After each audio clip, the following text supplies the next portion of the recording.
सुख निकंदन अमरदास गुर हृदय श्री गुरु रामदास गुण गावो। गुरु अर्जन विघ्नन के नासक विघ्नन के नासक हरे गोविंद शुभ मत प्रकाशक नमो कार जोरी नमो कार जोरी। श्री हरि कृष्ण नाम बहोरी। तेग बहादुर परम कृपाला जी परम कृपाला। श्री गुरु गोबिंद सिंह विसाल तारों तारा पारे पुन पुन सीसा। वाहिगुरु पुन पुन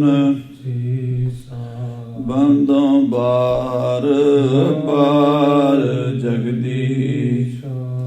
एक अंकार सतगुरु ते प्रसाद सच होए। वाहिगुरु जी की फतेह है विघ्न विनाशन सोए। कहाँ बुद्ध प्रभु तुच्छ हमारी वर्ण सकै महिमा जो तिहारी। हम ना सकत कर सिफत तुम्हारी आप लो तुम कथा सुधारी। हम ना सकत कर सिफत तुम्हारी आप लो तुम कथा सुधारी। सतनाम श्री वाहिगुरु साहिब जी। लाल बिलोचन भरे छोग सो तनख बान कर तरकश दोए। हाटक मुष्ट खड़ग खर निर्मल आगे दैतन रहयो खरोए। लाल बिलोचन भरे छोग सो तनख बान कर तरकश दोए। हाटक मुष्ट खड़ग खर निर्मल आगे दैतन रहयो खरोए। लगे प्रहार करन गन आयुध बख्तर पोष बिलोक्यो सोए। इत ते तजे पुरख सर तीखन गन शत्रन के तनु करोए। वाहिगुरु जी का खालसा वाहिगुरु जी की फतेह। परम सन्मान जो गुरु की साजी नवाजी हुई गुरु खालसा साध संगत जी। आप जी गुरु चरना विच सुभाएमान हो के अमृतमयी गुरबाणी दे लाहे प्राप्त कर रहे सी। आओ हुण सतगुरु कलगीधर पातशाह जी महाराज दे पूर्वले जन्म की कथा। अब मैं कहूँ सो अपनी कथा। अब मैं अपनी कथा बखानो तप साधत जे बिद मोहे आनो। पूर्वले जन्म की वो कथा जिहड़ी हजूर ने बचित्र नाटक विच बड़े संखेप शब्दों में लिखी है। कविराज भाई संतोख सिंह जी ने उहदा बड़ा विस्तार करके वर्णन किया है।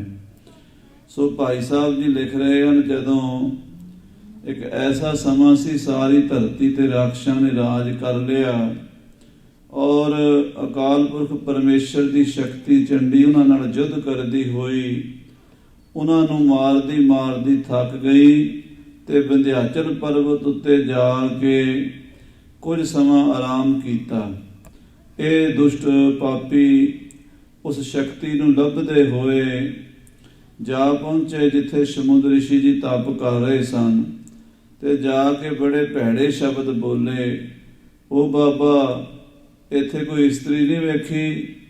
माड़े शब्दां नाल माड़ी बोली नाल जगत मात चंडका नूं उन्हां ने याद कीता ते ओ महापुरुष कहण लगे भी तुसीं अकल नाल गल करो होश नाल गल करो। वो तो जगत जननी है अकाल पुरख परमेश्वर वाहिगुरु की पावर है जिसने तुहानू पैदा किया है। वो मारन वाली भी है ते वो बचाउण वाली भी है। तू मेरा पिता तू है मेरा माता। अकाल पुरख आप ही पिता बनया होया है ते आप ही माता बनया होया है। श्री जाप साहब विच जिथे महाराज दे पुलिंग नाम आउंदे हन उत्थे ਨਮੋ ਲੋਕ ਮਾਤਾ ਕਰਕੇ ਵੀ ਆਉਂਦਾ ਹੈ। ਕਿਰਪਾ ਕਰੀ ਹਮ ਪਰ ਜਗ ਮਾਤਾ, ਪਰਮੇਸ਼ਰ ਪਿਤਾ ਵੀ ਹੈ, ਪਰਮੇਸ਼ਰ ਮਾਤਾ ਵੀ ਹੈ। ਸੋ ਉਹ ਸਮਾਨ ਸ਼ਕਤੀ ਹੈ ਜੋ ਸਭ ਨੂੰ ਪੈਦਾ ਵੀ ਕਰਦੀ ਹੈ ਤੇ ਅੰਤ ਨੂੰ ਸ਼ਿੰਗਾਰ ਵੀ ਕਰਦੀ ਹੈ। ਤੁਸੀਂ ਇਹ ਧਰਮ ਕਰਦੇ ਹੋ, ਪਾਪ ਕਰਦੇ ਹੋ, ਇਸ ਕਰਕੇ ਤੁਹਾਨੂੰ ਮਾਰਨ ਵਾਸਤੇ ਅਕਾਲ ਪੁਰਖ ਨੇ ਚੰਡਕਾ ਦਾ ਰੂਪ ਧਾਰਨ ਕੀਤਾ ਹੈ। ਉਹ ਜਿਹੜੇ ਰਾਖਸਨ ਮਹਾਂਪੁਰਸ਼ਾਂ ਦੇ ਵਚਨ ਸੁਣ ਕੇ ਮਹਾਂਪੁਰਸ਼ਾਂ ਨੂੰ ਹੀ ਮਾਰਨ ਦੌੜੇ, ਤਾਂ ਉਸ ਵੇਲੇ ਸ੍ਰੀ ਅਕਾਲ ਪੁਰਖ ਵਾਹਿਗੁਰੂ ਜੀ ਦੀ ਸ਼ਕਤੀ ਵਿੰਧਿਆਚਲ ਪਰਬਤ ਤੇ ਅਲੋਪ ਹੋ ਗਈ ਸੀ। ਮਹਾਰਾਜ ਸ੍ਰੀ ਸਮੁੰਦਰ ਰਿਸ਼ੀ ਜੀ ਨੇ ਆਪਣਾ ਆਸਨ ਝਾੜਿਆ, ਉਹਦੇ ਵਿੱਚੋਂ ਉਸੇ ਸ਼ਕਤੀ ਦਾ ਸਪੁੱਤਰ ਰੂਪ, ਪੁੰਜ ਰੂਪ, ਤੇਜ ਰੂਪ ਜੋਧਾ ਪੈਦਾ ਹੋਇਆ, ਜਿਸ ਦਾ ਨਾਮ ਦੁਸ਼ਟ ਦਮਨ ਹੈ। ਹੱਥ ਵਿੱਚ ਤੀਰ ਕਮਾਨ ਫੜਿਆ ਹੈ, ਮੱਥੇ ਸ਼ਸਤਰ ਬਸਤਰ ਚੱਕਰ ਤੋੜੇ ਸਜਾਏ ਹਨ, ਨੇਤਰ ਲਾਲ ਹਨ, ਗਾਤਰੇ ਵਿੱਚ ਤਲਵਾਰ ਢਾਲ ਹੈ। ਐਸਾ ਉਹ ਤੇਜ ਪੁੰਜ ਪੁਰਸ਼ ਆਪਣੇ ਪਿਤਾ ਸਮੁੰਦਰ ਰਿਸ਼ੀ ਜੀ ਨੂੰ ਬੇਨਤੀ ਕਰਦਾ, ਮਹਾਰਾਜ ਕੀ ਹੁਕਮ ਹੈ ਪਿਤਾ ਜੀ? ਉਹ ਕਹਿੰਦੇ, ਪੁੱਤਰ ਇਹਨਾਂ ਦਾ ਨਾਸ਼ ਕਰੋ, ਆ ਜਿਹੜੇ ਦੁਸ਼ਟ ਪਾਪੀ ਸਾਨੂੰ ਮਾਰਨ ਆ ਰਹੇ ਹਨ। ਸੋ ਉਸ ਮਹਾਪੁਰਸ਼ ਦੁਸ਼ਟ ਦਮਨ ਨੇ ਬੇਲ ਤੇ ਸੁਬੇਲ ਰਾਖਸ਼ਾਂ ਦਾ ਨਾਸ਼ ਕੀਤਾ, ਉਹਨਾਂ ਦੀ ਸਾਰੀ ਫੌਜ ਧਵੰਸ ਕੀਤੀ। ਉਹ ਕਥਾ ਮਹਾਕਵੀ ਭਾਈ ਸੰਤੋਖ ਸਿੰਘ ਸਾਹਿਬ ਜੀ ਲਿਖ ਰਹੇ ਨੇ, ਜੋ ਬ੍ਰਹਮਾ ਜੀ ਨੇ ਦੇਵਤਿਆਂ ਨੂੰ ਸੁਣਾਈ ਸੀ। ਉਸ ਆਧਾਰ ਦੇ ਉੱਤੇ ਆਓ ਆਪਾਂ ਇਹ ਪ੍ਰਸੰਗ ਸਰਵਣ ਕਰੀਏ। ਸਾਹਿਬ ਸ੍ਰੀ ਗੁਰੂ ਕਲਗੀਧਰ ਪਾਤਸ਼ਾਹ ਦੇ ਪੂਰਵ ਜਨਮ ਦੀ ਇਹ ਕਥਾ ਹੈ, ਕਿਉਂਕਿ ਸਾਧ ਸੰਗਤ ਜੀ ਅੱਜ ਕੱਲ੍ਹ ਜਿਹੜੇ ਨਾਸਤਿਕ ਲੋਕ ਹਨ ਉਹ ਪੂਰਵਲੇ ਜਨਮ ਨੂੰ ਮੰਨਦੇ ਨਹੀਂ, ਪਰ ਗੁਰਬਾਣੀ ਕਹਿੰਦੀ ਹੈ ਵੀ ਆਤਮਾ ਕਦੀ ਜੰਮਣ ਮਰਨ ਦੇ ਉੱਪਰ ਹੈ। ਇਹ ਸਿਰਫ ਅਕਾਲ ਪੁਰਖ ਦੀ ਖੇਡ ਹੈ, ਆਤਮਾ ਮਰਦੀ ਨਹੀਂ, ਆਤਮਾ ਸਦਾ ਹੀ ਹੈ। ਪਰ ਜੀਵ ਜਿਹੜਾ ਹੈ ਆਪਣੇ ਕਰਮਾਂ ਕਰਕੇ ਜਿੰਨਾ ਚਿਰ ਉਹਦੇ ਅੰਦਰ ਮੈਂ ਤੇ ਤੂੰ ਦੀ ਗੰਢ ਬੱਝੀ ਰਹਿੰਦੀ ਹੈ, ਉਹ ਜੰਮਦਾ ਮਰਦਾ ਰਹਿੰਦਾ ਹੈ। ਤੇ ਜਿਹੜੇ ਬ੍ਰਹਮ ਗਿਆਨੀ ਮਹਾਂਪੁਰਸ਼ ਹੁੰਦੇ ਹਨ ਉਹ ਜਨਮ ਮਰਨ ਤੋਂ ਰਹਿਤ ਪਰਉਪਕਾਰੀ ਆਉਂਦੇ ਹਨ। ਜਨਮ ਮਰਨ ਦੋਹੂ ਮੈਂ ਨਾਹੀ, ਜਨ ਪਰਉਪਕਾਰੀ ਆਏ, ਜੀ ਦਾਨ ਦੇ ਭਗਤੀ ਲਾਇਨ ਹਰਿ ਸਿਉ ਲੈਣ ਮਿਲਾਏ। ਉਹ ਮਹਾਂਪੁਰਸ਼ ਪੂਰਨ ਹੋ ਕੇ ਵੀ ਜਦੋਂ ਆਪਣੀ ਮਰਜ਼ੀ ਵਿੱਚ ਆਉਂਦੇ ਹਨ, ਫਿਰ ਸੰਸਾਰ ਦੇ ਭਲੇ ਲਈ ਜਨਮ ਲੈ ਲੈਂਦੇ ਹਨ। ਸੋ ਐਸੇ ਸ੍ਰੀ ਦੁਸ਼ਟ ਦਮਨ ਜੀ ਦੀ ਬੜੀ ਅਕਥ ਅਸਚਰਜ ਕਥਾ ਹੈ, ਜਿਹੜੀ ਅਨੁਭਵੀ ਪੁਰਸ਼ਾਂ ਨੂੰ ਸਿਰਫ ਅਨੁਭਵ ਹੋ ਸਕਦੀ ਹੈ, ਉਹਨੂੰ ਤਰਕ ਵਿਤਰਕ ਵਾਲੇ ਨਹੀਂ ਸਮਝ ਸਕਦੇ। ਸ਼ਰਧਾਵਾਨਮ ਲੱਭਤੇ ਗਿਆਨਮ, ਸ਼ਰਧਾਵਾਨਾਂ ਨੂੰ ਗਿਆਨ ਦੀ ਪ੍ਰਾਪਤੀ ਹੁੰਦੀ ਹੈ, ਨਾਸਤਿਕ ਲੋਕਾਂ ਨੂੰ ਗਿਆਨ ਦੀ ਪ੍ਰਾਪਤੀ ਨਹੀਂ ਹੁੰਦੀ। ਆਓ ਮਹਾਰਾਜ ਸਾਹਿਬ ਦੁਸ਼ਟ ਦਮਨ ਜੀ ਦੀ ਕਥਾ ਸੁਣੀਏ, ਪਿਆਰ ਨਾਲ ਆਖੀਏ ਸਤਨਾਮ ਸ੍ਰੀ ਵਾਹਿਗੁਰੂ ਸਾਹਿਬ ਜੀ, ਸਤਨਾਮ ਸ੍ਰੀ ਵਾਹਿਗੁਰੂ ਸਾਹਿਬ ਜੀ। ਲਾਲ ਬਿਲੋਚਨ ਭਰੇ ਛੋਭ ਸੋ, ਕਹਿੰਦੇ ਵੀਰ ਰਸ ਦੇ ਨਾਲ ਦੋਵੇਂ ਅੱਖਾਂ ਲਾਲ ਹੋ ਗਈਆਂ ਹਨ। ਧਨੁਖ ਬਾਣ ਕਰ ਤਰਕਸ਼ ਦੋਏ, ਕਹਿੰਦੇ ਕਮਾਨ ਦੇ ਵਿੱਚ ਚਿੱਲੇ ਵਿੱਚ ਤੀਰ ਚਾੜ ਲਏ ਹਨ, ਭੱਥਾ ਵੀ ਤੀਰਾਂ ਨਾਲ ਭਰਿਆ ਹੋਇਆ ਤੇ ਕਮਾਨ ਵੀ ਬੜਾ ਭਾਰੀ ਹੈ। ਫਾਟਕ ਮੁਸ਼ਟ ਖੜਗ ਖੜ ਨਿਰਮਲ, ਸੋਨੇ ਦੇ ਮੁੱਠੇ ਵਾਲੀ ਤਲਵਾਰ ਜਿਹਦੀ ਧਾਰ ਤੇ ਕੀੜੀ ਨਹੀਂ ਚੱਲ ਸਕਦੀ, ਫੁਲਾਦੀ ਤੇਗ ਗਾਤਰੇ ਸਜਾਈ ਹੈ। ਆਗੇ ਦਾਤਨ ਰਹਿਓ ਖਰੋਏ, ਮਹਾਸੂਰਮਾ ਦੁਸ਼ਟ ਦਮਨ ਦੈਂਤਾਂ ਦੇ ਸਾਹਮਣੇ ਚਟਾਨ ਬਣ ਕੇ ਖੜ ਗਿਆ। ਲਗੇ ਪ੍ਰਹਾਰ ਕਰਨ ਅਗਨ ਆਯੁਧ, ਉਹ ਵੈਰੀ, ਉਹ ਬੇਲ ਸੁਬੇਲ ਰਾਖਸ਼ ਦੀਆਂ ਫੌਜਾਂ ਦੁਸ਼ਟ ਦਮਨ ਦੇ ਉੱਤੇ ਬੇਅੰਤ ਸ਼ਸਤਰਾਂ ਦੇ ਵਾਰ ਕਰਨ ਲੱਗੇ ਹਨ। ਬਖਤਰ ਪੋਸ਼ ਬਿਲੋਕਿਓ ਸੋਏ, ਉਸ ਦੁਸ਼ਟ ਦਮਨ ਨੇ ਆਪਣੇ ਪਿੰਡੇ ਤੇ ਜੋ ਸੰਜੋ ਸਜਾਈ ਹੋਈ ਸੀ, ਉਹਦੇ ਉੱਤੇ ਸਾਰੇ ਵਾਰ ਚੱਲਦਾ ਹੈ। ਇਤਤੇ ਤਜੇ ਪੁਰਖ ਸਰ ਤੀਖਨ, ਇਧਰੋਂ ਇਹ ਮਹਾਬਲੀ ਦੁਸ਼ਟ ਦਮਨ ਤਿੱਖੇ ਤੀਰ ਚਲਾਉਂਦੇ ਹਨ। ਗਦ ਸਤਰਨ ਕੋ ਤਨੂ ਪਰੋਏ, ਤੇ ਵੈਰੀਆਂ ਦੀਆਂ ਛਾਤੀਆਂ ਪਾੜ ਪਾੜ ਸੁੱਟਦੇ ਹਨ। ਤੁਮਲ ਮਚਿਓ ਸੰਗਰਾਮ ਅਨਕ ਬਿਦ, ਬੜਾ ਤੁਮਲ ਯੁੱਧ ਮਚਿਆ ਹੈ, ਸੰਗਰਾਮ ਹੋ ਰਿਹਾ, ਬੜਾ ਭਿਆਨਕ ਯੁੱਧ ਮਚਿਆ ਹੈ। ਤੀਰਨ ਲੀਨ ਦਸੋ ਦਿਸ ਛਾਏ, ਦਸੇ ਦਿਸ਼ਾ ਵਿੱਚ ਤੀਰ ਇੰਜ ਪੈ ਰਹੇ ਨੇ ਜਿਵੇਂ ਮੀਂਹ ਪੈ ਰਿਹਾ ਹੁੰਦਾ। ਤੀਰਾਂ ਦੀ ਬਰਸਾਤ ਹੋ ਰਹੀ ਹੈ। ਗਜਾਰੋ ਭਟ ਰਥੀ ਕਰੋਧ ਕਰ, ਕਹਿੰਦੇ ਹਾਥੀਆਂ ਤੇ ਚੜੇ ਹੋਏ ਯੋਧੇ ਕ੍ਰੋਧ ਵਿੱਚ ਆ ਕੇ ਹਯਾਰੋ ਆਏ ਗਨ ਧਾਏ, ਤੇ ਘੋੜ ਸਵਾਰ ਬੜੇ ਦੌੜ ਦੌੜ ਕੇ ਆਉਂਦੇ ਹਨ, ਘੋੜਿਆਂ ਨੂੰ ਦੜਾ ਕੇ ਯੁੱਧ ਦੇ ਮੈਦਾਨ ਵਿੱਚ ਅਨਕ ਭਾਂਤ ਕੇ ਸ਼ਸਤਰ ਉਠਾਏ, ਅਨੇਕਾਂ ਪ੍ਰਕਾਰ ਦੇ ਸ਼ਸਤਰ ਯੋਧਿਆਂ ਨੇ ਚੁੱਕੇ, ਕਿਸੇ ਨੇ ਬਰਛਾ, ਕਿਸੇ ਨੇ ਨੇਜਾ, ਕਿਸੇ ਨੇ ਖਪਰਾ ਤੀਰ ਚਲਾਇਆ ਹੈ। ਮੁਗਦਰ ਮੂਸਲ ਬਲ ਸਮੁਦਾਏ, ਕਿਸੇ ਕੋਲ ਮੁਗਦਰ ਹੈ, ਕਿਸੇ ਕੋਲ ਮੂਸਲ ਹੈ, ਕਿਸੇ ਕੋਲ ਗੁਰਜ ਹੈ, ਕਿਸੇ ਕੋਲ ਗਦਾ ਹੈ। ਤੋਮਰ ਖੜਗ ਤਰਸੂਲ ਹੂਲ ਕਰ, ਵੱਡੇ ਵੱਡੇ ਬਰਛੇ ਤਰਸੂਲ ਨੇਜੇ ਚੱਲ ਰਹੇ ਨੇ, ਤਿੱਖੇ ਤਿੱਖੇ ਭਾਲੇ ਧੋਪਾਂ ਗੁਰਜ ਉਠਾਏ, ਭਾਲੇ ਚੱਲ ਰਹੇ ਨੇ, ਧੋਪਾਂ ਚੱਲ ਰਹੀਆਂ ਨੇ, ਗੁਰਜ ਚੱਲ ਰਹੇ ਨੇ। ਸਾਰ ਸ਼ਕਤ ਬੜ ਕਠਨ ਕੁਦੰਦੇ, ਕਹਿੰਦੇ ਬੜੇ ਬੜੇ ਭਾਰੀ ਕੁਦੰਡ ਧਨਸ ਚੱਲ ਰਹੇ ਨੇ, ਤੀਰ ਚੱਲ ਰਹੇ ਨੇ ਤੇ ਬਰਛੀਆਂ ਚੱਲ ਰਹੀਆਂ ਨੇ। ਖੱਪਰੇ ਬਾਣ ਜਮ ਧਰਾ ਧਾਰ, ਚਾਰ ਚਾਰ ਉਂਗਲ ਚੌੜੇ ਖੱਪਰੇ ਬਾਣ ਤੇ ਜਮਦਰਾਂ ਕਟਾਰਾਂ ਦੇ ਨਾਲ ਯੁੱਧ ਹੋ ਰਿਹਾ ਹੈ। ਧਾਰ ਜਨੋ ਕੀ ਤੀਖੀ ਭੀਖਨ, ਜਿਨ੍ਹਾਂ ਸ਼ਸਤਰਾਂ ਦੀ ਧਾਰ ਬੜੀ ਤਿੱਖੀ ਹੈ, ਬੜੇ ਫੁਲਾਦ ਦੇ ਬਣੇ ਹੋਏ ਸ਼ਸਤਰ ਹਨ, ਬੜੇ ਕਰਾਰੇ ਲੋਹੇ ਦੇ ਸ਼ਸਤਰ ਹਨ। ਚਮਕਤ ਲੋਹ ਡਸਨ ਸਮ ਮਾਰ, ਕਹਿੰਦੇ ਉਹ ਲੋਹਾ ਲਿਸ਼ਕਦਾ ਹੈ, ਸ਼ਸਤਰ ਲਿਸ਼ਕਦੇ ਹਨ, ਜਿਵੇਂ ਚੰਡੀ ਦੀ ਵਾਰ ਚ ਆਉਂਦਾ ਨਾ ਵੀ ਕਹਿੰਦੇ ਲਸ਼ਕਣ ਤੇਗਾਂ ਬਰਸ਼ੀਆਂ ਤੇ ਸੂਰਜ ਨਜ਼ਰ ਨਾ ਪਾਏ। ਦਸਵੇਂ ਪਾਤਸ਼ਾਹ ਨੇ ਮਹਾਰਾਜ ਨੇ ਚੰਡੀ ਦੀ ਵਾਰ ਲਿਖੀ, ਕਦੀ ਪੜਿਆ ਕਰੋ। ਆਪਾਂ ਇੱਕੋ ਪੌੜੀ ਪੜ੍ਹ ਦਿੰਦੇ ਹਾਂ, ਪ੍ਰਥਮ ਭਗਉਤੀ ਸਿਮਰ ਕੇ, ਉਸ ਤੋਂ ਅੱਗੇ ਨਹੀਂ ਪੜ੍ਹਦੇ, ਪਰ ਚੰਡੀ ਦੀ ਵਾਰ ਪੜੋ, ਫਿਰ ਪਤਾ ਲੱਗਦਾ ਕਿੰਨੇ ਵੀਰ ਰਸ ਵਿੱਚ ਦਸਵੇਂ ਪਾਤਸ਼ਾਹ ਮਹਾਰਾਜ ਬੋਲੇ ਹਨ।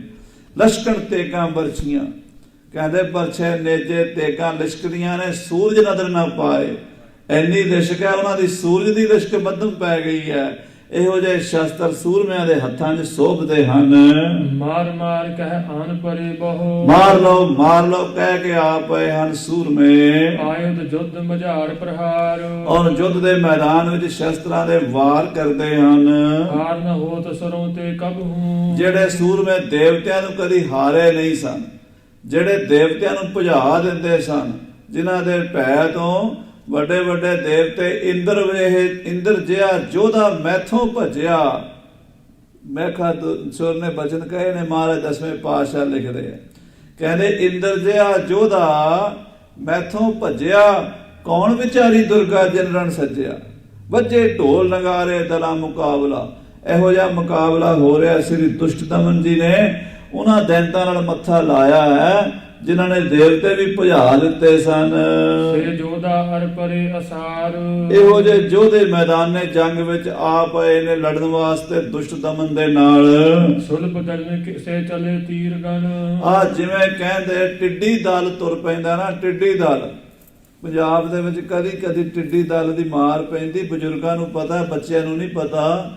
ਉਹ ਟਿੱਡੀਆਂ ਹੁੰਦੀਆਂ ਨੇ, ਲੱਖਾਂ ਕਰੋੜਾਂ ਦੀ ਤਾਦਾਦ 'ਚ ਆ ਕੇ ਫਸਲ ਤੇ ਬਹਿ ਜਾਂਦੀਆਂ, 5 ਮਿੰਟਾਂ 'ਚ ਖੇਤ ਖਾਲੀ ਕਰ ਜਾਂਦੀਆਂ। ਕਹਿੰਦੇ ਉਹ ਜਿਵੇਂ ਟਿੱਡੀ ਦਲ ਆ ਜਾਂਦਾ ਹੈ ਨਾ, ਏਦਾਂ ਰਾਖਸ਼ਾਂ ਦੀ ਫੌਜ ਦੀ ਗਿਣਤੀ ਕੋਈ ਨਹੀਂ। 45 ਪਦਮ ਅਸਲ ਸਜਿਓ ਕਟਕ ਚਿਤਰੰਗ, ਲਿਖਿਆ ਰਾਤੀ ਕਥਾ 'ਚ ਆਪਾਂ ਸੁਣਿਆ ਸੀ ਵੀ 9 ਦੇ ਉੱਤੇ 16 ਜ਼ੀਰੋ ਲਾ ਦਿਓ, ਨਾਇਆ ਲਿਖ ਕੇ 9 ਲਿਖ ਕੇ ਤੇ 16 ਸਿਫਰ ਲਾ ਦਿਓ, ਜ਼ੀਰੋ ਲਾ ਦਿਓ, ਤੇ ਇੰਨੀ ਗਿਣਤੀ ਰਾਖਸ਼ਾਂ ਦੀ ਹੈ। ਦੋਹੀਂ ਦਿਸਤੇ ਛਾਤਿਓ ਅਸਮਾਨ, ਕਹਿੰਦੇ ਦੋਹਾਂ ਪਾਸਿਆਂ ਤੋਂ ਧਰਤੀ ਅਸਮਾਨ ਛਾ ਗਿਆ ਹੈ, ਪਤਾ ਨਹੀਂ ਰਿਹਾ ਵੀ ਧਰਤੀ ਕਿਹੜੀ ਹੈ ਤੇ ਅਸਮਾਨ ਕਿਹੜਾ ਹੈ। ਹਾਂਜੀ, ਉਤ ਅਨੇਕ ਇਤ ਏਕ ਰਹਿਓ ਰੂਪ, ਉਧਰ ਲੱਖਾਂ ਕਰੋੜਾਂ ਅਰਬਾਂ ਖਰਬਾਂ ਰਾਖਸ਼ ਹਨ, ਇਧਰ ਕੱਲਾ ਦੁਸ਼ਟ ਦਮਨ ਉਹਨਾਂ ਦੇ ਸਾਹਮਣੇ ਖੜਾ ਹੈ, ਛਾਤੀ ਢਾਹ ਕੇ ਮੁਕਾਬਲਾ ਕਰ ਰਿਹਾ ਹੈ। ਰਾਖਸ਼ ਹਤੇ ਵੇਦ ਕਰਬਾਨ, ਉਹਦੇ ਇੱਕ ਇੱਕ ਤੀਰ ਨਾਲ ਸੈਂਕੜੇ ਵੈਰੀ ਵਿੰਨੇ ਜਾਂਦੇ ਹਨ। ਜਦੋਂ ਤੀਰ ਮਾਰਦੇ ਹਨ ਦੁਸ਼ਟ ਦਮਨ ਜੀ, ਤੇ ਕਹਿੰਦੇ ਸੈਂਕੜਿਆਂ ਦੀ ਛਾਤੀ ਜੋ ਪਾਰ ਲੰਘਾ ਦਿੰਦੇ, ਵਿੰਨ ਕੇ ਰੱਖ ਦਿੰਦੇ ਹਨ। ਲੱਛ ਹੋਏ ਸੋ ਰੱਛ ਨ ਹੋਵੇ, ਜਿਹੜਾ ਉਹਨਾਂ ਦੇ ਤੀਰ ਦੇ ਸਾਹਮਣੇ ਆ ਗਿਆ, ਉਹਦੀ ਤੀਰ ਦੀ ਰੇਂਜ ਵਿੱਚ ਆ ਗਿਆ, ਉਹ ਨਹੀਂ ਬਚ ਸਕਦਾ। ਉਹਦੇ ਸਮੁਖ ਪਰੈ ਤਜ ਪ੍ਰਾਨ, ਕਹਿੰਦੇ ਸਾਹਮਣੇ ਡਿੱਗਦੇ, ਛਾਤੀਆਂ ਵਿੰਨੀਆਂ ਜਾਂਦੀਆਂ ਨੇ। ਤੀਰ ਚੱਲਦਾ ਦਸਵੇਂ ਪਾਤਸ਼ਾਹ ਦੁਸ਼ਟ ਦਮਨ ਗੁਰੂ ਗੋਬਿੰਦ ਸਿੰਘ ਮਹਾਰਾਜ ਦੇ ਪਿਛਲੇ ਜਨਮ ਦਾ, ਤੇ ਕਹਿੰਦੇ ਇੱਕ ਤੀਰ ਦੇ ਨਾਲ 100 ਨੂੰ 50 ਨੂੰ ਚੀਰ ਕੇ ਰੱਖ ਦਿੰਦੇ ਹਨ। ਆਯੁਧ ਆਵਤ ਪੰਥ ਪਿਦਾਰੀ। ਕਹਿੰਦੇ ਉਹਨਾਂ ਦੇ ਸ਼ਸਤਰ ਆਉਂਦੇ ਨੇ, ਵੱਡੇ ਵੱਡੇ ਸ਼ਸਤਰ ਚਲਾਉਂਦੇ ਨੇ, ਮਹਾਰਾਜ ਤੀਰਾਂ ਨਾਲ ਹੀ ਕੱਟ ਦਿੰਦੇ ਹਨ। ਖੰਡ ਖੰਡ ਧਰ ਗਿਰੇ ਮਹਾਨ। ਉਹਨਾਂ ਦੇ ਸ਼ਸਤਰਾਂ ਨੂੰ ਰਸਤੇ ਵਿੱਚ ਹੀ ਟੋਟੇ ਟੋਟੇ ਕਰ ਦਿੰਦੇ ਹਨ, ਐਸਾ ਤੀਰ ਮਾਰਦੇ ਹਨ। ਅੰਜ ਸੁਬੇਲ ਬੇਲ ਕੋ ਰਿਸ ਧਰ। ਉਧਰੋਂ ਦੋਵੇਂ ਭਰਾ ਬੇਲ ਤੇ ਸੁਬੇਲ ਆਪਣੀ ਫੌਜ ਨੂੰ ਲਲਕਾਰੇ ਮਾਰ ਮਾਰ ਕੇ ਅੱਗੇ ਭੇਜਦੇ ਹਨ। ਬੇਲ ਲਲਕਾਰਦਾ ਹੈ, ਕਹਿੰਦਾ ਫੜ ਲਓ ਇਹਨੂੰ, ਜਿਉਂਦੇ ਨੂੰ ਭੱਜ ਨਾ ਜਾਵੇ, ਇਹਨੂੰ ਮਾਰ ਦਿਓ। ਸੁਬੇਲ ਲਲਕਾਰਦਾ ਹੈ। ਉਹਨਾਂ ਦੇ ਬੜੇ ਸੂਰਮੇ ਅੱਗੇ ਆ ਕੇ ਦੁਸ਼ਟ ਦਮਨ ਦੇ ਨਾਲ ਯੁੱਧ ਕਰਦੇ ਹਨ। ਭਿਰਿਓ ਆਏ ਮਾਰੇ ਖਰ ਤੀਰ। ਕਹਿੰਦੇ ਬੇਲ ਸੁਬੇਲ ਦੋਵੇਂ ਭਰਾ ਫੌਜ ਦੀ ਅਗਵਾਈ ਕਰਦੇ ਅੱਗੇ ਆ ਗਏ ਤੇ ਸੁਬੇਲ ਨੇ ਆ ਕੇ ਤੀਰਾਂ ਦੀ ਵਰਖਾ ਕਰ ਦਿੱਤੀ। ਤਬ ਸੀਸਤ ਬੀਦਨ ਹੋਵਾ। ਸੁਬੇਲ ਦੇ ਤੀਰਾਂ ਨਾਲ ਦੁਸ਼ਟ ਦਮਨ ਜੀ ਮਹਾਰਾਜ ਦਾ ਸਰੀਰ ਜ਼ਖਮੀ ਹੋ ਗਿਆ। ਉਹਨੇ ਤੀਰ ਮਾਰੇ, ਦੁਸ਼ਟ ਦਮਨ ਜੀ ਦੇ ਸਰੀਰ ਚੋਂ ਲਹੂ ਦੇ ਫੁਹਾਰੇ ਫੁੱਟਣ ਲੱਗ ਪਏ। ਲਿਖਸ ਸਰੋਣ ਪਾ ਅਰੁਣ ਸਰੀਰ। ਸ੍ਰੀ ਦੁਸ਼ਟ ਦਮਨ ਦੇ ਸਰੀਰ ਦੇ ਵਿੱਚੋਂ ਲਹੂ ਨਿਕਲਿਆ ਤੇ ਦੁਸ਼ਟ ਦਮਨ ਦੇ ਸਾਰੇ ਬਸਤਰ ਲਾਲ ਰੰਗ ਦੇ ਹੋ ਗਏ। ਜਿਵੇਂ ਚੰਡੀ ਦੀ ਵਾਰ ਸਾਹਿਬ ਨੇ ਲਿਖਿਆ ਹੈ ਨਾ, ਫੁੱਲ ਖਿੜੇ ਜਨ ਬਾਗੀ ਬਾਣੇ ਜੋਧਿਆਂ। ਕਹਿੰਦੇ ਜਿਵੇਂ ਬਾਗ 'ਚ ਫੁੱਲ ਖਿੜੇ ਹੁੰਦੇ ਨਾ ਰੰਗ ਬਰੰਗੇ, ਇਵੇਂ ਸੂਰਮੇ ਦੇ ਬਾਣੇ ਵਿੱਚ ਜਦੋਂ ਖੂਨ ਦੇ ਛਿੱਟੇ ਪੈਂਦੇ ਨੇ, ਇਦਾਂ ਦਾ ਨਜ਼ਾਰਾ ਬਣ ਜਾਂਦਾ ਹੈ। ਫੁੱਲ ਖਿੜੇ ਜਨ ਬਾਗੀ ਬਾਣੇ ਜੋਧਿਆਂ ਦੇ ਬਾਣੇ ਇਦਾਂ ਦੇ ਲਾਲ ਹੋ ਜਾਂਦੇ ਨੇ। ਸ੍ਰੀ ਦੁਸ਼ਟ ਦਮਨ ਜੀ ਦਾ ਚੋਲਾ ਲਾਲ ਹੋ ਗਿਆ ਹੈ। ਅੰਗ ਬਿਲੋਕ ਆਪਨੇ ਹੱਸ ਕਰ। ਆਪਣੇ ਸਰੀਰ ਚੋਂ ਲਹੂ ਵਗਦਾ ਵੇਖ ਕੇ ਹੱਸੇ ਹਨ, ਖੁਸ਼ ਹੋਏ ਹਨ। ਸੂਰਮੇ ਦੇ ਸਰੀਰ 'ਚ ਜਦੋਂ ਲਹੂ ਵਗਦਾ ਨਾ ਆਪਣਾ, ਉਹ ਖੁਸ਼ ਹੁੰਦਾ, ਕਹਿੰਦਾ ਆਹਾ ਅੱਜ ਮੇਰਾ ਧਰਮ, ਅੱਜ ਹਮ ਛਤਰੀ ਪਾਏ, ਅੱਜ ਮੇਰਾ ਛਤਰੀ ਧਰਮ ਸਫਲਾ ਹੋਇਆ ਹੈ। ਧਨ ਸਰ ਧਰ ਕੇ ਧੀਰ ਗੰਭੀਰ। ਕਹਿੰਦੇ ਤਿੱਖਾ ਤੀਰ ਕਮਾਨ ਵਿੱਚ ਚਾੜਿਆ ਫਿਰ ਦੁਸ਼ਟ ਦਮਨ ਨੇ। ਸਤਰ ਚਾਪ ਕੋ ਇੱਕ ਤੇ ਕਾਟਿਓ। ਕਹਿੰਦੇ ਪਹਿਲਾ ਤੀਰ ਮਾਰਿਆ ਤੇ ਸੁਬੇਲ ਦਾ ਧਨੁਸ਼ ਕੱਟ ਕੇ ਰੱਖ ਦਿੱਤਾ। ਇੱਕ ਅਰਧ ਚੰਦਰਾਕਾਰ ਤੀਰ ਹੁੰਦਾ ਹੈ, ਅੱਧੇ ਚੰਦ ਵਰਗਾ ਉਹਦਾ ਬਣਿਆ ਹੁੰਦਾ, ਅਗਲਾ ਮੁਖੀ ਉਹਦੀ ਜਿਵੇਂ ਅੱਧਾ ਚੰਦਰਮਾ ਹੁੰਦਾ ਨਾ, ਇੱਕ ਮਦੂਜ ਦਾ ਖਰਬੂਜੇ ਦੀ ਫਾੜੀ ਵਰਗਾ ਸਮਝ ਲਓ। ਉਦਾਂ ਦਾ ਜਿਹੜਾ ਤੀਰ ਹੁੰਦਾ, ਉਹ ਮਾਰੀਏ ਤੇ ਦੁਸ਼ਮਣ ਦੇ ਤੀਰ ਕਮਾਨ ਦੀ ਤੰਦੀ ਕੱਟੀ ਜਾਂਦੀ ਹੈ, ਉਹ ਨਕਾਰਾ ਹੋ ਜਾਂਦਾ। ਕਹਿੰਦੇ ਪਹਿਲੇ ਤੀਰ ਦੇ ਨਾਲ ਸੁਬੇਲ ਦਾ ਧਨੁਸ਼ ਨਕਾਰਾ ਕਰ ਦਿੱਤਾ। ਚਾਰਨ ਤੇ ਤੁਰੰਗ ਬਰ ਵੀਰ। ਤੇ 4 ਤੀਰ ਮਾਰ ਕੇ ਉਹਦੇ ਰੱਥ ਦੇ ਘੋੜੇ ਮਾਰ ਦਿੱਤੇ। ਗਰਵੀ ਗੁਰਜ ਗਹੀ ਤਬ ਰਾਖਸ਼। ਜਦੋਂ ਉਹਦੇ ਘੋੜੇ ਵੀ ਮਾਰੇ ਗਏ ਤੇ ਉਹਦੇ ਕਮਾਨ ਉਹਦਾ ਕੱਟਿਆ ਗਿਆ। ਉਸ ਸੁਬੇਲ ਨਾਮ ਦੇ ਮਹਾਬਲੀ ਯੋਧੇ ਨੇ, ਉਹਦਾ ਪਹਾੜ ਵਰਗਾ ਤੇ ਸਰੀਰ ਸੀ, ਕਾਲਾ ਸ਼ਾਹ ਉਹਦਾ ਰੰਗ ਸੀ। ਉਹਨੇ ਬੜੀ ਭਾਰੀ ਗੁਰਜ ਹੱਥ ਵਿੱਚ ਫੜ ਕੇ, ਦੁਤੀ ਹੱਥ ਮੈਂ ਸਿਪਰ ਸੰਭਾਰ। ਤੇ ਖੱਬੇ ਹੱਥ ਢਾਲ ਫੜ ਲਈ ਤੇ ਸੱਜੇ ਹੱਥ ਗੁਰਜ ਲੈ ਲਈ। ਜਾਏ ਪ੍ਰਹਾਰੀ ਤਪਸੀ ਸੁਤ ਕੇ। ਉਹਨੇ ਤਪਸਵੀ ਦੇ ਸਮੁੰਦਰ ਰਿਸ਼ੀ ਦੇ ਸਪੁੱਤਰ ਦੁਸ਼ਟ ਦਮਨ ਦੇ ਉੱਤੇ ਜ਼ੋਰ ਨਾਲ ਗੁਰਜ ਦਾ ਵਾਰ ਕੀਤਾ। ਸ਼ਤਰੂ ਕੇ ਸਹਿ ਦੁਸੈ ਪ੍ਰਹਾਰ। ਦੁਸ਼ਟ ਦਮਨ ਜੀ ਨੇ ਵੈਰੀ ਦਾ ਵਾਰ ਸਹਿ ਕੇ ਖੈਂਚ ਖੜਗ ਖਰ ਝਾਰਿਓ ਬਲ ਤੇ। ਉਹਦਾ ਵਾਰ ਰੋਕਿਆ। ਇਧਰੋਂ ਮਿਆਨ ਚੋਂ ਸੋਨੇ ਦੇ ਮੁੱਠੇ ਵਾਲੀ ਤਲਵਾਰ ਫੁਰਤੀ ਨਾਲ ਕੱਢੀ, ਛੜਕ ਕਰਕੇ ਛੱਡੀ ਐ। ਕੁੰਡਲ ਜੁਤ ਸਿਰ ਦੀਨ ਉਤਾਰ। ਬਸ ਦੂਜਾ ਵਾਰ ਨਹੀਂ ਕਰਨ ਦਿੱਤਾ, ਇੰਨੀ ਫੁਰਤੀ ਵਿਖਾਈ ਐ। ਇੱਕ ਵਾਰ ਤਾਂ ਕਰ ਗਿਆ ਸੁਬੇਲ, ਪਰ ਦੂਜੇ ਵਾਰ ਤੋਂ ਪਹਿਲਾਂ ਹੀ ਐਸਾ ਭਰਵਾਂ ਕੰਨ ਪੱਟੀ ਦਾ ਵਾਰ ਛੱਡਿਆ ਵੀ ਆਹ ਕੁੰਡਲ ਉਹਦੇ ਕੰਨਾਂ ਵਿੱਚ ਹੀ ਰਹਿ ਗਏ ਸੋਨੇ ਦੇ, ਤੇ ਇੱਥੋਂ ਗਰਦਨ ਸਾਫ਼ ਹੋ ਗਈ। ਲਾ ਕੇ ਸਿਰ ਸੁਬੇਲ ਦਾ ਉਹ ਦਿਵਾਣੇ ਵਰਗਾ ਸੁੱਟਿਆ। ਅਸੁਰ ਸ਼ਿਆਮ ਤਨ ਗਿਰਿਓ ਪ੍ਰਥੀ ਤਲ। ਕਾਲਾ ਤਵੇ ਵਰਗਾ ਰੰਗ ਸੀ ਉਸ ਰਾਖਸ਼ ਦਾ। ਕਹਿੰਦੇ ਉਹਦਾ ਪਹਾੜ ਵਰਗਾ ਸਰੀਰ ਧੜਮ ਕਰਕੇ ਡਿੱਗਾ ਤੇ ਸਿਰ ਉਹਦਾ ਉਹ ਜਾ ਪਿਆ।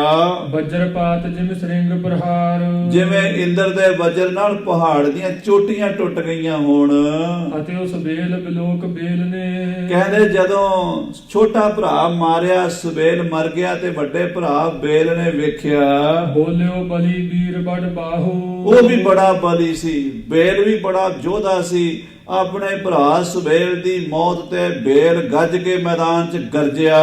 ਕਰੋ ਹੋ ਤਬ ਜਾਨ ਨਾ ਦੇਹੂੰ। ਉਹ ਦੁਸ਼ਟ ਦਮਨ ਨੂੰ ਕਹਿਣ ਲੱਗਾ, ਖੜਾ ਰਹੋ, ਮੈਂ ਤੈਨੂੰ ਜਾਣ ਨਹੀਂ ਦਿੰਦਾ। ਕਿੱਥੇ ਜਾਏਗਾ ਮੇਰੇ ਭਰਾ ਨੂੰ ਮਾਰ ਕੇ? ਇਮ ਕਹਿ ਚਮੂ ਲੀਨ ਰਣ ਮਾਹੋ। ਇਸ ਤਰ੍ਹਾਂ ਕਹਿ ਕੇ ਉਹਨੇ ਆਪਣੀ ਫੌਜ ਜਿਹੜੀ ਸੀ ਨਾ, ਆਪਣੇ 94 ਜਵਾਨ ਜਿਹੜੇ ਕਹਿੰਦੇ ਕਹਾਂਦੇ ਸੀ, ਜਿਹਦੇ ਭਰੋਸਾ ਸੀ, ਆਪਣੇ ਨਾਲ ਲੈ ਲਏ। ਘੋਰ ਕਰਿਓ ਸੰਗਰਾਮ ਰਾਖਸ਼ਨ। ਉਹ ਬੇਰ ਨੇ ਆਪਣੇ ਨਾਲ ਬੜੇ ਬੜੇ ਸੂਰਮੇ ਬਹਾਦਰ ਯੋਧੇ ਰਾਖਸ਼ ਲਏ ਤੇ ਸ੍ਰੀ ਦੁਸ਼ਟ ਦਮਨ ਦੇ ਨਾਲ ਯੁੱਧ ਮਚਾ ਦਿੱਤਾ। ਇੱਕ ਬਾਰ ਹੀ ਸ਼ਸਤਰ ਪ੍ਰਵਾਹੋ। ਸੈਂਕੜੇ ਹਜ਼ਾਰਾਂ ਸ਼ਸਤਰ ਇਕੱਠੇ ਹੀ ਦੁਸ਼ਟ ਦਮਨ ਤੇ ਚਲਾ ਦਿੱਤੇ। ਭੀਖਨ ਭੇਖ ਭੂਰ ਭਵਕੰਤੇ। ਜਿਹਨਾਂ ਦੇ ਭਿਆਨਕ ਰੂਪ ਸੀਗੇ, ਉਹਨਾਂ ਦੇ ਦੰਦ ਚਿੱਟੇ ਦਿਸਦੇ ਸੀ, ਬਾਕੀ ਰੰਗ ਸਾਰਾ ਤਵੇ ਵਰਗਾ ਕਾਲਾ ਸ਼ਾਹ ਸੀਗਾ। ਅੱਖਾਂ ਉਹਦੀਆਂ ਸਰ ਸਰੋਣਤ ਕੀ, ਅੱਖੀਆਂ ਜਿਨ ਕੀ, ਕਹਿੰਦੇ ਅੱਖਾਂ ਇਦਾਂ ਸੀ ਜਿਵੇਂ ਤਰਨਤਾਰਨ ਦਾ ਸਰੋਵਰ ਲਹੂ ਨਾਲ ਭਰਿਆ ਹੋਵੇ। ਐਡੀਆਂ ਐਡੀਆਂ ਅੱਖਾਂ ਮੋਟੀਆਂ ਮੋਟੀਆਂ ਤੇ ਲਾਲ ਸੁਰਖ ਤੇ ਸ਼ਰਾਬ ਪੀ ਪੀ ਕੇ ਰੱਜੇ ਹੋਏ, ਮੈਦਾਨੇ ਜੰਗ 'ਚ ਗਰਜਦੇ ਭਬਕਾ ਮਾਰਦੇ ਉਹ ਸੂਰਬੀਰ ਯੋਧੇ ਸ੍ਰੀ ਦੁਸ਼ਟ ਦਮਨ ਤੇ ਆ ਪਏ ਹਨ। ਪਰੇ ਉਮੜ ਭਟ ਰਣ ਕਰ ਚਾਹੋ। ਕਹਿੰਦੇ ਜੰਗ ਦੇ ਚਾਹ ਦੇ ਨਾਲ ਆ ਗਏ ਲੜਨ ਵਾਸਤੇ, ਆਪਣੇ ਭਰਾ ਸੁਬੇਲ ਦਾ ਬਦਲਾ ਲੈਣ ਵਾਸਤੇ। ਰਿਖ ਨੰਦਨ ਗਨ ਕਰੇ ਨਿਕੰਦਨ। ਦੁਸ਼ਟ ਦਮਨ ਜੀ ਨੇ ਮਾਰ ਮਾਰ ਕੇ ਸੱਥਰ ਲਾ ਦਿੱਤੇ ਉਹਨਾਂ ਦੇ। ਬ੍ਰਿੰਦ ਪ੍ਰਹਾਰ ਸਰੀਰ ਸਹਾਰ। ਉਹਨਾਂ ਦੇ ਵਾਰ ਆਪਣੇ ਸਰੀਰ ਤੇ ਸਹਾਰੀ ਜਾਂਦੇ ਹਨ। ਕਰ ਲਾਗ ਵਤਾ ਸ਼ਸਤਰ ਬਰਖਾਏ। ਤੇ ਜਿਵੇਂ ਉਹਨਾਂ ਨੇ ਫੁਰਤੀ ਨਾਲ ਸ਼ਸਤਰ ਚਲਾਏ ਤੇ ਦੁਸ਼ਟ ਦਮਨ ਨੇ ਵੀ ਅੱਗੋਂ ਫਿਰ ਉਸ ਤੋਂ ਦੁੱਗਣੀ ਫੁਰਤੀ ਨਾਲ ਤੀਰਾਂ ਦੀ ਵਰਖਾ ਕੀਤੀ। ਨਿਜ ਪਿਤ ਕੋ ਤਪ ਹਿਰਦੇ ਸੰਭਾਰ। ਆਪਣੇ ਪਿਤਾ ਸਮੁੰਦ ਰਿਸ਼ੀ ਦਾ ਤਪ ਸੰਭਾਲ ਕੇ ਤੀਖਣ ਤੀਰ ਤਰਾਤਰ ਛੋਰਤ। ਤਾੜ ਤਾੜ ਕਰਦੇ, ਕਾੜ ਕਾੜ ਕਰਦੇ, ਸਾੜ ਸਾੜ ਕਰਦੇ ਤਿੱਖੇ ਤੀਰ ਛੱਡਦਾ ਹੈ ਦੁਸ਼ਟ ਦਮਨ। ਹੋਰਤ ਔਰ ਫਿਰ ਕਰ ਦਿਸਚਾਰ। ਵੈਰੀਆਂ ਦੀਆਂ ਛਾਤੀਆਂ ਪਾੜ ਪਾੜ ਸੁੱਟਦਾ ਹੈ। ਜਿਮ ਖਾਤੀ ਬਨ ਗਨ ਕੋ ਕਾਟਤ। ਕਹਿੰਦੇ ਜਿਵੇਂ ਤਰਖਾਣ ਵੀ ਅੱਜ ਕੱਲ ਬਿਜਲੀ ਵਾਲੀ ਮਸ਼ੀਨ ਨਾਲ ਕੱਟਦੇ ਆਰੇ ਨਾਲ, ਪਹਿਲਾਂ ਹੱਥ ਵਾਲਾ ਆਰਾ ਹੁੰਦਾ ਸੀ। ਕਹਿੰਦੇ ਜੰਗਲ ਦੇ ਵਿੱਚ ਆਰੀਆਂ ਦੇ ਨਾਲ ਵੱਡੇ ਵੱਡੇ ਦਰਖਤ ਕੱਟ ਕੇ ਸੁੱਟੇ ਹੋਣ ਤਰਖਾਣ ਨੇ, ਖਾਤੀ ਨੇ, ਬਾਢੀ ਨੇ, ਏਦਾਂ ਦੁਸ਼ਟ ਦਮਨ ਨੇ ਵੱਡੇ ਵੱਡੇ ਪਹਾੜਾਂ ਵਰਗੇ ਸੂਰਮੇ ਲੰਮੇ ਪਾ ਦਿੱਤੇ। ਕਿਵੇਂ ਕੀ ਕਰਤ ਪ੍ਰਹਾਰ।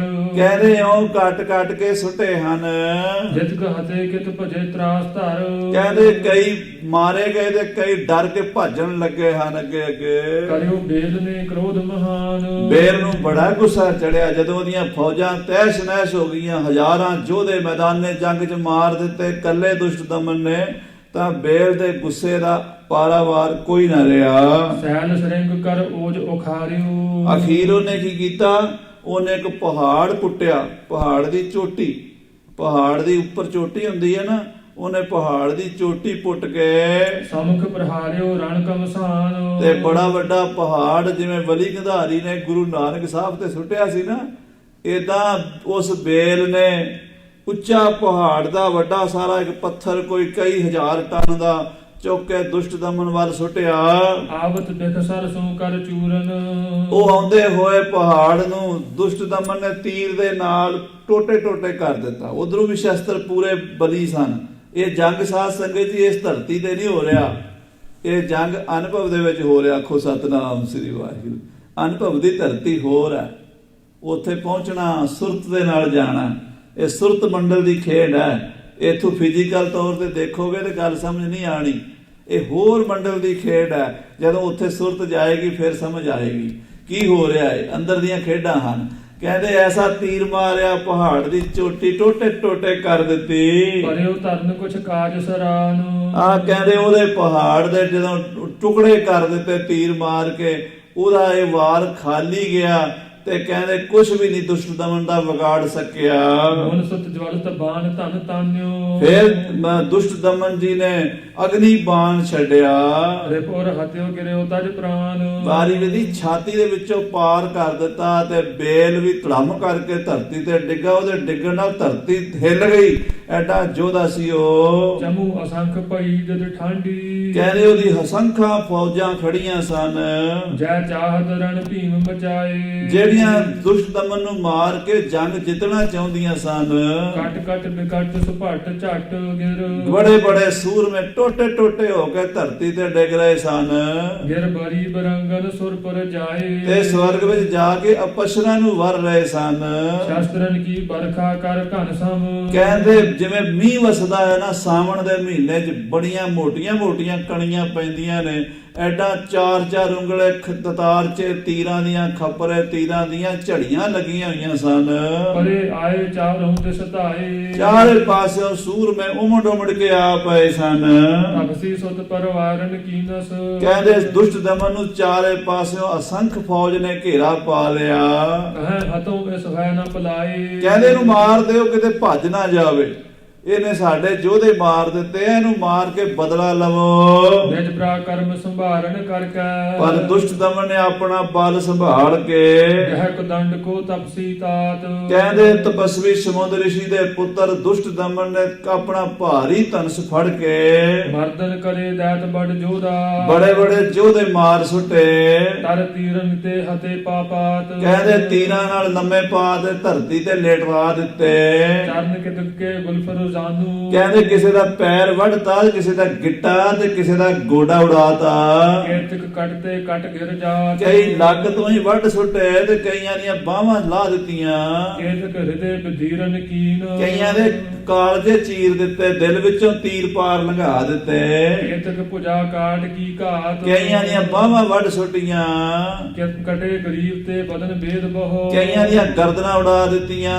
ਕੇਤਕ ਮਸਤਕ ਸੀਸ ਗਿਰੰਤ, ਕਈਆਂ ਦੇ ਮੱਥੇ ਕੱਟ ਦਿੱਤੇ। ਬਹੁਰ ਅਸੁਰ ਕਾ ਕਾਟਸ ਮਾਥਾ, ਸ੍ਰੀ ਅਸਕੇਤ ਜਗਤ ਕੇ ਨਾਥਾ। ਤੇ ਪੁਨ ਰਾਸ਼ਸ ਕਾ ਕਾਟਾ ਸੀਸਾ, ਸ੍ਰੀ ਅਸਕੇਤ ਜਗਤ ਕੇ ਈਸਾ। ਕਿਸੇ ਦਾ ਮੱਥਾ ਤੇ ਕਿਸੇ ਦਾ ਸਿਰ ਉਡਾ ਦਿੱਤਾ। ਉਠੇ ਕਬੰਦ ਅੰਧ ਗਨ ਡੋਲਤ, ਕਹਿੰਦੇ ਉਹ ਬੜੇ ਬੜੇ ਸੂਰਮੇ ਇਹੋ ਜਿਹੇ ਸਨ, ਸਿਰ ਵੱਢਿਆਂ ਵੀ ਤੁਰ ਪੈਂਦੇ ਲੜਨ ਵਾਸਤੇ। ਉਹ ਲੜਾਈ ਦੇ ਇੰਨੇ ਸ਼ੌਕੀਨ ਸਨ, ਉਹ ਪਿੱਛੇ ਹਟਦੇ ਹੀ ਨਹੀਂ ਸੀਗੇ। ਉਹਨਾਂ ਨੂੰ ਵੀ ਜੰਗ ਦਾ ਬੜਾ ਸਾਧ ਸੰਗਤ ਜੀ, ਜੰਗ ਦਾ ਮਜ਼ਾ ਹੀ ਉਹਨਾਂ ਨਾਲ ਲੜਨ ਦਾ ਆਉਂਦਾ ਜਿਹੜੇ ਯੋਧੇ ਹੋਣ। ਕਾਇਰਾਂ ਨਾਲ ਕੀ ਲੜਨਾ ਹੋਇਆ, ਬੋਝ ਦਿਲ ਨੂੰ ਕਮਜ਼ੋਰ ਬੰਦੇ ਨੂੰ ਕੀ ਮਾਰਨਾ ਹੋਇਆ। ਤੇ ਸੂਰਮਿਆਂ ਨਾਲ ਸੂਰਮੇ ਲੜਦੇ ਹਨ, ਤੇ ਸੂਰਮਿਆਂ ਨੂੰ ਵੇਖ ਕੇ ਚਾਹ ਚੜਦਾ ਹੈ। ਗੁਰੂ ਗ੍ਰੰਥ ਸਾਹਿਬ 'ਚ ਬਚਨ ਆਉਂਦਾ, ਰਣ ਦੇਖ ਸੂਰੇ ਚਿੱਤ ਉਲਾਸ। ਜੰਗ ਵੇਖ ਕੇ ਸੂਰਮੇ ਦੇ ਚਾਹ ਚੜ ਜਾਂਦਾ, ਉਤਸ਼ਾਹ ਹੁੰਦਾ। ਜਿਵੇਂ ਸਾਨੂੰ ਸਾਧ ਸੰਗਤ ਜਿਹੋ ਜਿਹੀ ਬਿਰਤੀ ਹੁੰਦੀ ਹੈ ਨਾ, ਜੇ ਵਿਆਹ ਦੇ ਲੱਡੂ ਜਲੇਬੀਆਂ ਖਾਣ ਦਾ ਸ਼ੌਂਕ ਹੋਵੇ ਨਾ, ਜੇ ਵਿਆਹ ਦੀ ਕਾਰਡ ਆ ਜਾਏ ਤਾਂ ਸਾਨੂੰ ਚਾਹ ਚੜ ਜਾਂਦਾ ਵੀ ਸਾਡੇ ਵਿਆਹ ਆਏ, ਆਪਾਂ ਚੱਲਾਂਗੇ। ਤੇ ਸੂਰਮੇ ਨੂੰ ਪਤਾ ਲੱਗ ਜਾਏ ਵੀ ਜੰਗ ਹੈ ਤੇ ਉਹਨੂੰ ਜੰਗ ਦਾ ਚਾਹ ਚੜ ਜਾਂਦਾ। ਸੋ ਸੂਰਮੇ ਜੰਗ ਦੇ ਵਿੱਚ ਆਪਣੇ ਮਨ ਦੇ ਅਰਮਾਨ ਪੂਰੇ ਕਰ ਰਹੇ ਹਨ। ਦੈਤਨ ਕੋ ਕਾਟਤ ਬਲਵੰਤ, ਕਹਿੰਦੇ ਦੈਂਤਾਂ ਨੂੰ ਕੱਟ ਕੱਟ ਕੇ ਟੋਟੇ ਕਰ ਕਰਕੇ ਸੁੱਟੀ ਜਾਂਦੇ ਸ੍ਰੀ ਦੁਸ਼ਟ ਦਮਨ ਜੀ ਮਹਾਰਾਜ। ਜਿਤ ਕਿਤ ਤਪਸੀ ਸਤ ਕੋ ਦੇਖਤ, ਉਹਨਾਂ ਨੂੰ ਦੈਂਤਾਂ ਨੂੰ ਸਾਰੇ ਪਾਸੇ ਹੁਣ ਕੱਲਾ ਦੁਸ਼ਟ ਦਮਨ ਹੀ ਦਿਸਦਾ ਹੈ। ਉਹਦੇ ਅਨੇਕਾਂ ਹੀ ਰੂਪ ਦਿਸਦੇ ਹਨ। ਉਹ ਜਿਹੜਾ ਵੀ ਦੈਂਤ ਉੱਥੇ ਆਇਆ ਉਹਨੂੰ ਇੰਝ ਲੱਗਦਾ ਮੇਰੇ ਸਾਹਮਣੇ ਆ ਗਿਆ, ਮੈਨੂੰ ਮਾਰ ਦੇਵੇਗਾ। ਇੰਨੀ ਦਹਿਸ਼ਤ ਪੈ ਗਈ ਉਹਨਾਂ ਦੇ ਮਨਾਂ ਵਿੱਚ। ਸ਼ਾਸਤਰ ਉਠਾਵਤ ਸ਼ਤਰਨ ਹੰਤ, ਦੁਸ਼ਟ ਦਮਨ ਸ਼ਸਤਰ ਚੁੱਕ ਚੁੱਕ ਵੈਰੀਆਂ ਦੇ ਟੋਟੇ ਟੋਟੇ ਕਰੀ ਜਾਂਦਾ, ਮਾਰੀ ਜਾਂਦਾ। ਲੋਥਨ ਗਨ ਪੋਥਨ ਕੋ ਕਰਕੇ, ਕਹਿੰਦੇ ਲਾਸ਼ਾਂ ਦੀਆਂ ਢੇਰੀਆਂ ਲਾ ਦਿੱਤੀਆਂ। ਏਦਾਂ ਲੱਗ ਪਿਆ ਮਨੋ ਸੁਰ ਲੋਕ ਕੀ ਸੀੜੀ ਬਣਾਈ। 10ਵੇਂ ਪਾਤਸ਼ਾਹ ਲਿਖਦੇ ਆ ਚੰਡੀ ਚਰਿੱਤਰ ਵਿੱਚ। ਕਹਿੰਦੇ ਇੱਕ ਲਾਸ਼ ਇਉਂ ਪਈ, ਉਹ ਤੇ ਦੂਜੀ ਇਉਂ ਪਈ, ਉੱਤੇ ਉਹ ਪਈ ਆ, ਲਾਸ਼ਾਂ ਤੇ ਲਾਸ਼ਾਂ ਚੜ ਗਈਆਂ। ਕਹਿੰਦੇ ਜੇ ਲੱਗਦਾ ਜਿਵੇਂ ਸਵਰਗ ਦੀਆਂ ਪੌੜੀਆਂ ਲਾ ਦਿੱਤੀਆਂ ਉੱਤੇ ਜਾਣ ਵਾਸਤੇ। ਏਦਾਂ ਲਾਸ਼ਾਂ ਦੀਆਂ ਢੇਰੀਆਂ ਲਾ ਦਿੱਤੀਆਂ। ਅਤ ਲਾਗ ਬਤਾ ਕਰ ਦਿਖਰੰਤ, ਇਸ ਤਰ੍ਹਾਂ ਬੜੀ ਫੁਰਤੀ ਨਾਲ ਲੜ ਰਿਹਾ ਹੈ। ਬੇਲ ਸੁਬੇਲ ਦੈਤ ਮਤ ਸਗਰੇ, ਜਦੋਂ ਬੇਲ ਤੇ ਸੁਬੇਲ ਤੇ ਸਮੇਤ ਦੈਂਤਾਂ ਦੇ ਮਾਰ ਦਿੱਤੇ। ਅਪਰ ਪਲਾਏ 10 ਦਿਸ਼ ਮਾਹੇ, ਜਿਹੜੇ ਬਚੇ ਸਨ ਨਾ ਉਹ ਭੱਜਣ ਲੱਗੇ, ਮੈਦਾਨ ਵਿੱਚੋਂ ਦੌੜ ਗਏ। ਰਕਤ ਬੀਜ ਕੇ ਨਿਕਟ ਸਿਧਾਰੇ, ਜਿਹੜਾ ਉਹਨਾਂ ਦਾ ਵੱਡਾ ਸੀ ਰਕਤ ਬੀਜ, ਜਿਹਨੇ ਵਰ ਲਿਆ ਸੀ ਭਗਵਾਨ ਕੋਲੋਂ, ਇਹ ਵੀ ਭਗਵਾਨ ਕੋਲੋਂ ਹੀ ਵਰ ਲੈਂਦੇ ਸਨ ਰਾਖਸ਼ ਵੀ। ਇਹ ਵੀ ਭਗਤੀ, ਇਹਨਾਂ ਦੀ ਭਗਤੀ ਬਲਕਿ ਦੇਵਤਿਆਂ ਨਾਲੋਂ ਬਹੁਤ ਜ਼ਿਆਦਾ ਸੀ। ਇਹਨਾਂ ਦੇ ਸਰੀਰ ਬੜੇ ਹਾਰਡ ਸਨ, ਤਪੱਸਿਆ ਜ਼ਿਆਦਾ ਹੀ ਕਰਦੇ ਸਨ, ਤੇ ਤਪੱਸਿਆ ਜ਼ਿਆਦਾ ਕਰਕੇ ਵਰ ਲੈਂਦੇ ਸਨ। ਜਿਵੇਂ ਹਰਨਾਕਸ਼ ਨੇ ਤਪ ਕੀਤਾ, ਪਹਾੜ ਦੀ ਚੋਟੀ ਤੇ ਅੰਗੂਠੇ ਦੇ ਭਾਰ, ਕੱਲੇ ਪੈਰ ਦਾ ਇੱਕ ਅੰਗੂਠਾ ਜ਼ਮੀਨ ਤੇ ਲਾਇਆ, ਬਾਕੀ ਏਦਾਂ ਖੜਾ ਰਿਹਾ, ਕਈ ਯੁੱਗ ਖੜਾ ਰਿਹਾ। ਉੱਤੇ ਮਿੱਟੀ ਪੈ ਪੈ ਪੈ ਕੇ ਇਦਾਂ ਲੱਗਣ ਲੱਗ ਪਿਆ ਵੀ ਬੰਦਾ ਹੀ ਨਹੀਂ ਮਿੱਟੀ ਹੈ। ਜਦੋਂ ਦਾ ਤਪ ਇੰਨਾ ਹੋ ਗਿਆ, ਭਗਵਾਨ ਨੇ ਆਖਿਆ ਦੱਸ ਬਈ ਕੀ ਚਾਹੁੰਦਾ? ਕਹਿੰਦਾ ਜੀ ਵਰ ਚਾਹੁੰਦਾ ਤੁਹਾਡੇ ਤੋਂ। ਉਹ ਕਹਿੰਦੇ ਮੰਗ। ਕਹਿੰਦਾ ਨਾ ਅੰਦਰ ਮਰਾਂ ਨਾ ਬਾਹਰ ਮਰਾਂ, ਨਾ ਮੈਂ ਸ਼ਸਤਰ ਨਾਲ ਮਰਾਂ ਨਾ ਮੈਂ ਕਿਸੇ ਅਸਤਰ ਨਾਲ ਮਰਾਂ, ਨਾ ਮੈਂ ਕਿਸੇ ਪੁਰਸ਼ ਤੋਂ ਮਰਾਂ ਨਾ ਮੈਂ ਕਿਸੇ ਜਾਨਵਰ ਤੋਂ ਮਰਾਂ, ਨਾ ਮੈਂ ਕਿਸੇ ਦਿਨੇ ਮਰਾਂ ਨਾ ਮੈਂ ਰਾਤੀ ਮਰਾਂ। ਤੇ ਏਦਾਂ ਉਹਨੇ ਸਾਰੇ ਦਰਵਾਜ਼ੇ ਮੌਤ ਦੇ ਬੰਦ ਕਰਵਾਏ ਸੀ, ਪਰ ਨਰਸਿੰਘ ਭਗਵਾਨ ਆ ਕੇ ਉਹਨੂੰ ਮਾਰਿਆ ਸੀਗਾ। ਲੰਮੀ ਕਥਾ ਹੈ। ਇਹ ਰਾਖਸ਼ ਜਿਹੜੇ ਨਾ, ਇਹਨਾਂ ਦੀ ਤਪੱਸਿਆ ਦੇਵਤਿਆਂ ਨਾਲੋਂ ਜ਼ਿਆਦਾ, ਸਰੀਰ ਇਹਨਾਂ ਦੇ ਬੜੇ ਕਰੜੇ, ਤਪ ਕਰ ਕਰਕੇ ਸ਼ਕਤੀਆਂ ਲੈਂਦੇ ਸੀ। ਉਹ ਰਕਤ ਬੀਜ ਨੇ ਵਰ ਲਿਆ ਸੀ ਵੀ ਜਿੰਨੇ ਮੇਰੇ ਸਰੀਰ ਦੇ ਖੂਨ ਦੇ ਤੁਪਕੇ ਜ਼ਮੀਨ ਤੇ ਡਿੱਗਣ, ਓਨੇ ਹੀ ਮੇਰੇ ਵਰਗੇ ਰਾਖਸ਼ ਪੈਦਾ ਹੋ ਜਾਣ। ਉਹ ਜਿੰਨੇ ਦੇਵੀ ਮਾਰਦੀ ਸੀ ਓਨੇ ਹੋ ਜਾਂਦੇ ਸੀ, ਓਨੇ ਹੋਰ 100 ਤੋਂ 1000, 1000 ਤੋਂ ਲੱਖ, ਲੱਖ ਤੋਂ ਕਰੋੜ ਹੋ ਗਏ। ਉਹ ਫਿਰ ਸਾਰੇ ਭੱਜ ਕੇ ਆਪਣੇ ਰਾਜੇ ਦੇ ਕੋਲ ਗਏ। ਸਦ ਦੀਨਸ ਇੱਕ ਤਪਸੀ ਆਹੀ। ਉਹਨਾਂ ਨੇ ਜਾ ਕੇ ਖਬਰ ਦਿੱਤੀ ਜੀ ਇੱਕ ਤਪਸਵੀ ਸਾਡੇ ਸਾਹਮਣੇ ਆ ਰਿਹਾ। ਅਸੀਂ ਤਾਂ ਦੇਵੀ ਨੂੰ ਲੱਭਣ ਗਏ ਸੀ, ਦੇਵੀ ਤਾਂ ਸਾਨੂੰ ਲੱਭੀ ਨਹੀਂ, ਪਰ ਉਹ ਇੱਕ ਦੇਵ ਤਪਸਵੀ ਦਾ ਪੁੱਤਰ ਹੈ। ਉਹ ਪਤਾ ਨਹੀਂ ਕਿੱਡਾ ਕੁ ਬਲੀ ਹੈ। ਉਹਨੇ ਬੇਲ ਵੀ ਮਾਰਤਾ, ਸੁਬੇਲ ਵੀ ਮਾਰਤਾ, ਹਜ਼ਾਰਾਂ ਲੱਖਾਂ ਯੋਧੇ ਸਾਡੇ ਇਕੱਲੇ ਨਹੀਂ ਮਾਰਤੇ ਨੇ। ਕਿਸਨੇ ਕਰ ਸੰਗਰਾਮ ਖਪਾਏ। ਉਹ ਭੱਜੇ ਹੋਏ ਰਾਖਸ਼ ਜਾ ਕੇ ਆਪਣੇ ਰਾਜੇ ਨੂੰ ਦੱਸਦੇ ਨੇ ਕਿ ਇੱਕ ਸੂਰਮਾ ਆ ਗਿਆ ਸਾਡੇ ਸਾਹਮਣੇ, ਉਹਨੇ ਤੀਰਾਂ ਦੀ ਵਰਖਾ ਕਰਕੇ ਸਾਡੇ ਲੱਖਾਂ ਯੋਧੇ ਖਪਾ ਦਿੱਤੇ, ਖਤਮ ਕਰ ਦਿੱਤੇ। ਅਸੁਰ ਅਸੰਖ ਬਚਿਓ ਤਹਿ ਨਾਹੀ। ਕਹਿੰਦੇ ਅਸੰਖਾਂ ਸੂਰਮੇ ਮਾਰਦੇ, ਗਿਣਤੀ ਨਹੀਂ ਹੋ ਸਕਦੀ। ਸਾਡੀ ਫੌਜ ਇੰਨੀ ਮਾਰੀ ਹੈ ਉਸਨੇ, ਕੋਈ ਬਚਿਆ ਹੀ ਨਹੀਂ। ਅਸੀਂ ਥੋੜੇ ਜੇ ਬਚੇ ਸੋ ਮਾਰੇ ਮਾਰੇ ਰਹਿੰਦੇ ਰਾਏ ਥੱਕ। ਚੰਡੀ ਦੀ ਵਾਰ ਬਚੇ ਸੋ ਮਾਰੇ ਮਾਰੇ, ਉਹ ਮਾਰੇ ਮਾਰੇ ਵਿਚਾਰੇ ਤੇਰੇ ਕੋਲ ਆ ਗਏ ਆ, ਹੁਣ ਦੱਸ ਅਸੀਂ ਕੀ ਕਰੀਏ। ਹਾਂਜੀ। ਦੁਰਮਤ ਗਰਬਤ ਪੁਨਰਨ ਚਾਹਤ। ਤੇ ਉਹ ਜਿਹੜਾ ਸੀ ਨਾ ਅੱਗੋਂ ਰਕਤ ਬੀਜ, ਉਹ ਵੀ ਦੁਰਮਤੀਆ ਸੀ, ਮਨਮਤੀਆ ਸੀਗਾ ਤੇ ਹੰਕਾਰੀ ਸੀ। ਉਹ ਕਹਿੰਦਾ ਫਿਰ ਕੀ ਹੋ ਗਿਆ, ਆਪਾਂ ਜੰਗ ਕਰਾਂਗੇ। ਕਹਿੰਦਾ ਜੇ ਸਾਡੇ ਲੱਖਾਂ ਮਾਰ ਗਏ, ਅਜੇ ਕਰੋੜਾਂ ਜਿਉਂਦੇ ਨੇ। ਕਹਿੰਦਾ ਚਲੋ ਮੈਂ ਆਪ ਚੱਲਦਾ, ਅਸੀਂ ਦੇਖਦੇ ਹਾਂ ਦੁਸ਼ਟ ਦਮਨ ਨੂੰ। ਅਰੇ ਅਗਾਰੀ ਕੋ ਤਿਤ ਜਾਹੇ। ਕਹਿੰਦੇ ਚਲੋ ਸੂਰਮਿਓ ਬਹਾਦਰੋ ਜੋਧਿਓ, ਉਹਦੇ ਨਾਲ ਆਪਾਂ ਚੱਲ ਕੇ ਮੁਕਾਬਲਾ ਕਰੀਏ। ਪੁਨ ਚਤੁਰੰਗਨ ਅਦਕ ਪਠਾਈ। ਫਿਰ ਬੜੀ ਭਾਰੀ ਫੌਜ ਰਕਤ ਬੀਜ ਨੇ ਤੋਰ ਦਿੱਤੀ। ਦੇ ਕਰ ਦਾਨ ਦਰਬ ਸਨਮਾਨ। ਉਹਨਾਂ ਯੋਧਿਆਂ ਨੂੰ ਸਰੋਪੇ ਦੇ ਕੇ, ਜਿਨ੍ਹਾਂ ਨੂੰ ਜੰਗ ਨੂੰ ਭੇਜਣਾ ਹੁੰਦਾ ਨਾ, ਉਹਨਾਂ ਨੂੰ ਰਾਜਾ ਸਰੋਪੇ ਦਿੰਦਾ, ਤਲਵਾਰ ਸੋਨੇ ਦੇ ਮੁੱਠੇ ਵਾਲੀ ਦਿੰਦਾ, ਉਹਨਾਂ ਨੂੰ ਕੰਠੇ ਪਾਉਂਦਾ, ਉਹਨਾਂ ਪਾਨਾਂ ਦਾ ਬੀੜਾ ਦਿੰਦਾ, ਉਹਨਾਂ ਨੂੰ ਕਹਿੰਦਾ ਜਾਓ ਤੁਸੀਂ ਮੇਰੇ ਜਰਨੈਲ ਹੋ, ਤੁਸੀਂ ਉਹਨਾਂ ਦਾ ਹੌਸਲਾ ਵਧਾ ਦਿੰਦਾ। ਫਿਰ ਉਹ ਜਾਂਦੇ ਨੇ ਤੋ ਉਹ ਸੂਰਮੇ ਮੈਦਾਨੇ ਜੰਗ ਨੂੰ ਲੱਖਾਂ ਫੇਰ ਚੱਲ ਪਏ। ਮੁਨ ਨੰਦਨ ਸੋ ਸਿਰਜਿਓ ਸੰਗਰ। ਉਹਨਾਂ ਨੇ ਆ ਕੇ ਦੁਸ਼ਟ ਦਮਨ ਨਾਲ ਫਿਰ ਯੁੱਧ ਮਚਾ ਦਿੱਤਾ। ਉਹ ਹਟਦੇ ਹੀ ਨਹੀਂ ਸੀਗੇ। ਉਹ ਇੱਕ ਵਾਰੀ ਮਾਰੇ ਜਾਂਦੇ, ਭੱਜ ਜਾਂਦੇ, ਫੇਰ ਹੋਰ ਫੌਜਾਂ ਲੈ ਕੇ ਆ ਜਾਂਦੇ। ਆਇਦ ਹਦੈ ਬੂੰਦ ਜਿਮ ਬਾਨ। ਕਹਿੰਦੇ ਜਿਵੇਂ ਸਾਵਣ ਦੇ ਮਹੀਨੇ ਵਿੱਚ ਮੀਂਹ ਵਸਦਾ ਹੈ, ਬੂੰਦਾਂ ਪੈਂਦੀਆਂ, ਐਵੇਂ ਤੀਰ ਚਲਾਉਂਦੇ ਹਨ। ਵਰਖ ਅਨੇਕਾ ਇਸ ਵਿਦ ਬੀਤੇ। ਕਹਿੰਦੇ ਇਸ ਤਰ੍ਹਾਂ ਕਈ ਸਾਲ ਜੰਗ ਹੁੰਦਾ ਰਿਹਾ, ਕਈ ਯੁੱਗ ਜੰਗ ਹੁੰਦਾ ਰਿਹਾ। ਉਹ ਜਦੋਂ ਪੱਕ ਘਟ ਰਹਿ ਜਾਂਦੇ ਸੀ, ਭੱਜ ਕੇ ਪਿੱਛੇ ਜਾ ਕੇ ਹੋਰ ਲੋਕਾਂ ਦੀ ਫੌਜ ਰਾਖਸ਼ਾਂ ਦੀ ਲੈ ਕੇ ਆ ਜਾਂਦੇ ਸੀ। ਕਰਦੇ ਘੋਰ ਘਨੋ ਕਮਸਾਨ। ਬੜੇ ਕਮਸਾਨ ਦੇ ਯੁੱਧ ਜਾਰੀ ਰਹੇ। ਅਤੇ ਜਾਹੇ ਅਰ ਪੁਨ ਚੜ ਆਵੇ। ਮਾਰੇ ਜਾਂਦੇ ਸੀ, ਫਿਰ ਹੋਰ ਇਕੱਠੇ ਹੋ ਕੇ ਆ ਜਾਂਦੇ ਸੀ। ਕਹੋ ਕਹਾਂ ਲੋ ਯੁੱਧ ਮਹਾਨ। ਕਵੀ ਜੀ ਕਹਿੰਦੇ ਕਿੱਥੋਂ ਤੱਕ ਮੈਂ ਕਵਾਂ, ਯੁੱਧ ਬਹੁਤ ਲੰਮਾ ਸਮਾਂ ਜੁਗਾਂ ਪਰਯੰਤ ਹੁੰਦਾ ਰਿਹਾ। ਜਿਵੇਂ ਸਤਿਗੁਰੂ ਕਲਗੀਧਰ ਪਾਤਸ਼ਾਹ ਨੇ ਇਸ ਜਾਮੇ ਵਿੱਚ ਵੀ ਸਾਧ ਸੰਗਤ ਜੀ ਪਹਿਲਾਂ ਭਗਾਣੀ ਦਾ ਜੰਗ ਲੜਿਆ, ਫਿਰ ਨਦੌਣ ਜੰਗ ਕਰਨਾ ਪੈ ਗਿਆ, ਫਿਰ ਗੁਲੇਰੀਏ ਨਾਲ, ਹੁਸੈਨੀ ਨਾਲ, ਕਿੰਨੇ ਜੰਗ ਹੋਏ। ਫਿਰ ਭਾਈ ਧਾਰ ਦੇ ਰਾਜਿਆਂ ਨੇ ਹਾਥੀ ਮਸਤ ਕਰਕੇ ਭੇਜਤਾ, ਉਹਦਾ ਮੁਕਾਬਲਾ ਕੀਤਾ, ਫਿਰ ਵੀ ਮਾਰ ਖਾ ਕੇ ਭੱਜ ਗਏ। ਫਿਰ ਜਾ ਕੇ ਔਰੰਗਜ਼ੇਬ ਕੋਲੋਂ 10 ਲੱਖ ਫੌਜ ਲੈ ਕੇ ਆ ਗਏ। ਉਹ ਹਟੇ ਥੋੜਾ ਨੇ। ਫਿਰ ਮੁਕਤਸਰ ਸਾਹਿਬ ਉੱਥੇ ਵੀ ਜਾ ਕੇ ਜੰਗ ਕੀਤਾ ਮਹਾਰਾਜ ਦੇ ਨਾਲ, ਲੱਗੇ ਹੀ ਰਹੇ ਮਹਾਰਾਜ ਦੇ ਪਿੱਛੇ। ਇਹ ਰਾਖਸ਼ਾਂ ਦੀ ਵੀ ਬੜੀ ਤਪੱਸਿਆ ਹੁੰਦੀ, ਹਟਦੇ ਨਹੀਂ ਇਹ ਵੀ। ਇਹ ਫਿਰ ਜਦੋਂ ਸਾਰੇ ਮੁੱਕਦੇ, ਉਦੋਂ ਅਕਾਲ ਪੁਰਖ ਦੀ ਖੇਡ ਨਾਲ ਹੀ ਮੁੱਕਦੇ। ਸਾਰਿਆਂ ਨੂੰ ਮੁਕਾ ਕੇ ਫਿਰ ਮਹਾਰਾਜ ਨੇ ਖਾਲਸੇ ਦਾ ਰਾਜ ਕਾਇਮ ਕਰਤਾ, ਸ਼ੇਰੇ ਪੰਜਾਬ ਮਹਾਰਾਜ ਰਣਜੀਤ ਸਿੰਘ ਦਾ। ਤੇ ਖਾਲਸੇ ਦਾ ਜੰਗ ਤੇ ਅਜੇ ਵੀ ਜਾਰੀ ਹੈ, ਇਹ ਤੇ ਸਦਾ ਹੀ ਰਿਹਾ। ਤੋ ਸਾਧ ਸੰਗਤ ਜੀ ਉਸ ਦੁਸ਼ਟ ਦਮਨ ਦੇ ਨਾਲ ਯੁੱਧ ਕਰਨ ਲਈ ਆ ਜਾਂਦੇ ਸੀ। ਲੱਖਾਂ ਬੰਦੇ ਮਰਵਾ ਕੇ ਜਦੋਂ ਥੋੜੇ ਰਹਿ ਜਾਂਦੇ ਭੱਜ ਜਾਂਦੇ ਸੀ, ਫਿਰ ਹੋਰ ਲੈ ਕੇ ਆ ਜਾਂਦੇ ਸੀ ਫੌਜਾਂ। ਸੰਮਤ ਬ੍ਰਿੰਦ ਬਹੁਤ ਹੀ ਬੀਤੇ, ਕਹਿੰਦੇ ਬੜੇ ਯੁੱਗ ਬੀਤ ਗਏ, ਸਾਲ ਬੀਤ ਗਏ, ਲੜਾਈਆਂ ਜਾਰੀ ਰਹੀਆਂ। ਹੱਥ ਹੱਥ ਛਤਰ ਤੇ ਖਪਾਏ, ਦੁਸ਼ਟ ਦਮਨ ਮਾਰੀ ਜਾਂਦਾ ਸੀ, ਉਹ ਹੋਰ ਆਈ ਜਾਂਦੇ ਸੀ, ਉਹ ਮਾਰੀ ਜਾਂਦਾ ਸੀ। ਇਉਂ ਬੜਾ ਲੰਮਾ ਯੁੱਧ ਸਤਿਗੁਰੂ ਜੀ ਨੂੰ ਕਰਨਾ ਪਿਆ। ਹੁਣ ਆਵੇ ਉਪਜਤ ਨਿਤ ਜਾਵੇ, ਇਸ ਤਰ੍ਹਾਂ ਆਈ ਜਾਂਦੇ, ਮਾਰੇ ਜਾਂਦੇ, ਫਿਰ ਨਵੇਂ ਜੰਮ ਕੇ ਆ ਜਾਂਦੇ ਰਾਖਸ਼। ਬੇਸ਼ੁਮਾਰ ਮਰ ਹੈ ਰਣਕਾਈ, ਬੇਸ਼ੁਮਾਰ ਹੀ ਸਨ, ਮੁੱਕਣ ਚਾਹੁੰਦੇ ਹੀ ਨਹੀਂ ਸਨ। ਗ੍ਰੰਥ ਪੜਨ ਤੇ ਕੀਨ ਸਮਾਸਨ, ਕਵੀ ਜੀ ਕਹਿੰਦੇ ਜੇ ਮੈਂ ਸਾਰੀ ਕਥਾ ਲਿਖਾਂ ਤੇ ਬੜਾ ਲੰਮਾ ਗ੍ਰੰਥ ਲਿਖ ਬਣ ਜਾਏਗਾ। ਗ੍ਰੰਥ ਪੜਨ ਤੇ ਅਦਕ ਡਰਾਉਂ, ਮੈਂ ਗ੍ਰੰਥ ਬਹੁਤਾ ਨਾ ਵੱਧ ਜਾਵੇ, ਇਸ ਕਰਕੇ ਥੋੜਾ ਹੀ ਦੱਸਿਆ ਹੈ। ਜਬ ਐਸੋ ਸੰਗਰਾਮ ਮਚਾਏ, ਜਦੋਂ ਐਸਾ ਘਮਸਾਣ ਦਾ ਯੁੱਧ ਦੁਸ਼ਟ ਦਮਨ ਜੀ ਨੇ ਕੀਤਾ, ਉਠੀ ਚੰਡ ਕਾ ਸਹਿਤ ਕਾਲ ਕਾ, ਉਸ ਵੇਲੇ ਫਿਰ ਉਠੀ ਚੰਡ ਜਾਗੇ ਬ੍ਰਹਮ ਕਰਿਓ ਯੁੱਧ ਕੋ ਸਾਜ, ਦੈਂਤ ਸਭੈ ਘਟ ਜਾਹੇ ਜਿਉ ਬੜਾ ਦੇਵਤਨ ਰਾਜ। ਫਿਰ ਚੰਡੀ ਮੈਦਾਨੇ ਜੰਗ ਚ ਆ ਗਈ। ਚੰਡੀ ਨੇ ਫਿਰ ਸ਼ਸਤਰ ਸੰਭਾਲ ਲਏ ਤੇ ਫਿਰ ਉਹਨੇ ਕਾਲਕਾ ਨੂੰ ਯਾਦ ਕੀਤਾ। ਚੰਡ ਚਿਤਾਰੀ ਕਾਲਕਾ, ਮਨ ਬਹਿਲਾ ਰੋਸ ਬੜਾਏ ਕੈ, ਨਿਕਲੀ ਮੱਥਾ ਫੋੜ ਕੈ, ਜਨ ਫਤਿਹ ਨਿਸ਼ਾਨ ਬਜਾਏ ਕੈ। ਜਾਗ ਸੋ ਜੰਮੀ ਜੁੱਧ ਨੂੰ, ਜਰਵਾਣਾ ਜਨਮ ਰੜਾਏ ਕੈ, ਦਲ ਵਿੱਚ ਘੇਰਾ ਕੱਤਿਆ, ਜਨ ਸ਼ੀਹ ਤੋਂ ਤੁਰਿਆ ਗਣਨਾਏ ਕੈ। ਆਪ ਵਿਸੂਲਾ ਹੋਇਆ ਤੇ ਉਹ ਲੋਕਾਂ ਤੈ ਖੁਨਸਾਏ ਕੈ। ਚੰਡੀ ਦੀ ਵਾਰ 10ਵੇਂ ਪਾਤਸ਼ਾਹ ਲਿਖਦੇ ਆ।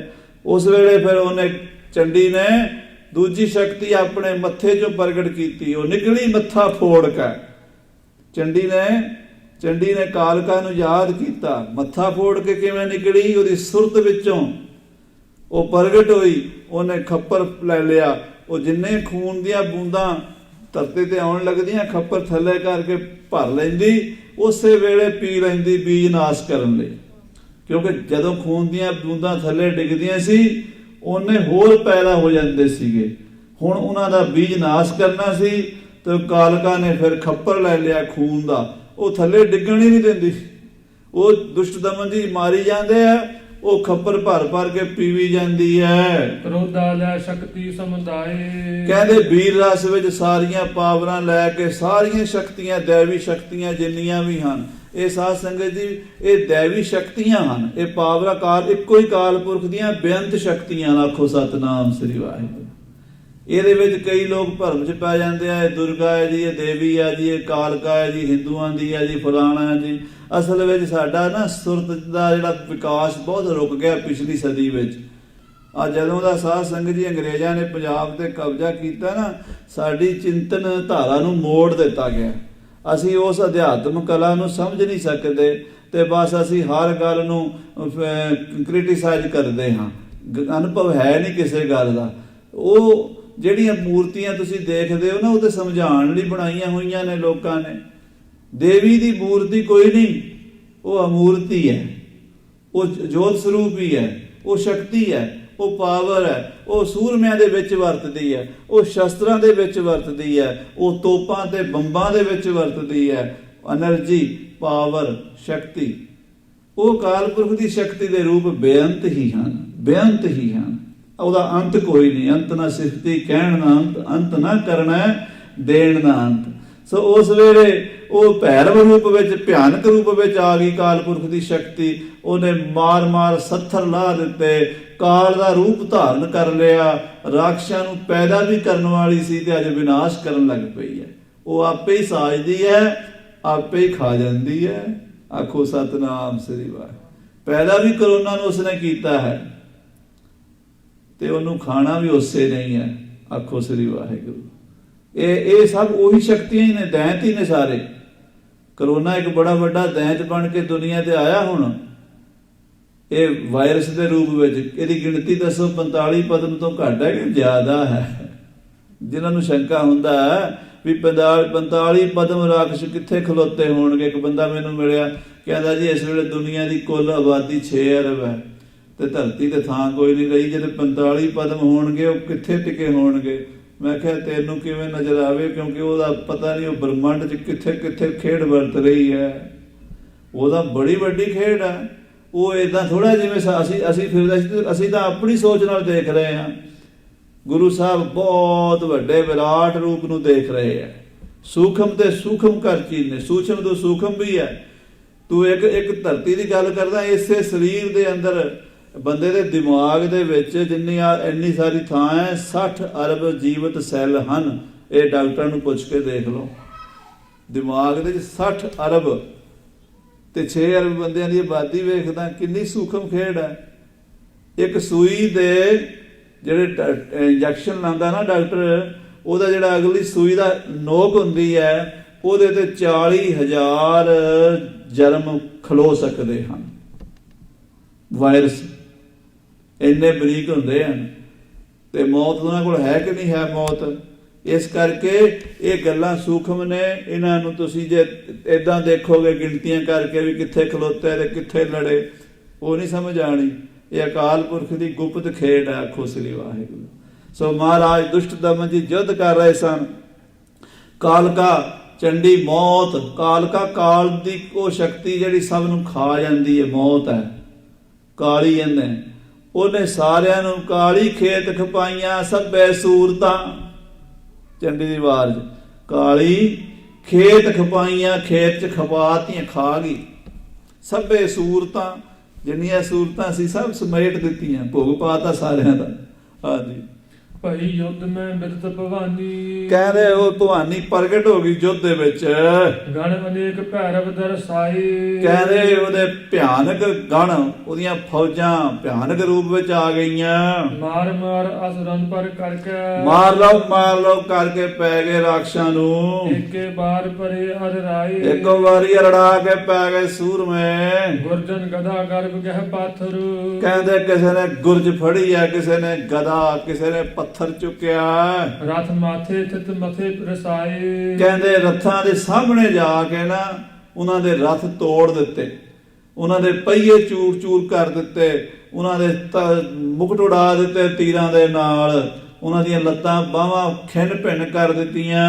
ਸ਼ਰੋਣਤ ਨਿਕਸਤ ਅਸ਼ਤ ਕਾਲਕਾ, ਕਹਿੰਦੇ ਉਹਨਾਂ ਦੇ ਸਰੀਰ ਚੋਂ ਲਹੂ ਨਿਕਲਦਾ ਤੇ ਕਾਲੀ ਪੀਵੀ ਜਾਂਦੀ ਹੈ, ਡਕਾਰ ਮਾਰ ਮਾਰ ਕੇ ਛਕਦੀ ਹੈ। ਕਿਲਕਤ ਕਹਿ ਕੇ ਕਟਕ ਖਪਾਏ, ਆ ਕਿਲਕਾਰੀਆਂ ਮਾਰ ਮਾਰ ਕੇ ਉਹਦੀ ਗੁਪਤ ਫੌਜ ਗਿੱਧਾਂ ਭੂਤਾਂ ਇੱਲਾਂ ਕਾਗੀ ਗੋਸਤ ਪੱਖਿਆ, ਹੁੰਮੜ ਧੁੰਮੜ ਜਾਗੀ ਕੱਤੀ ਸੂਰਿਆਂ।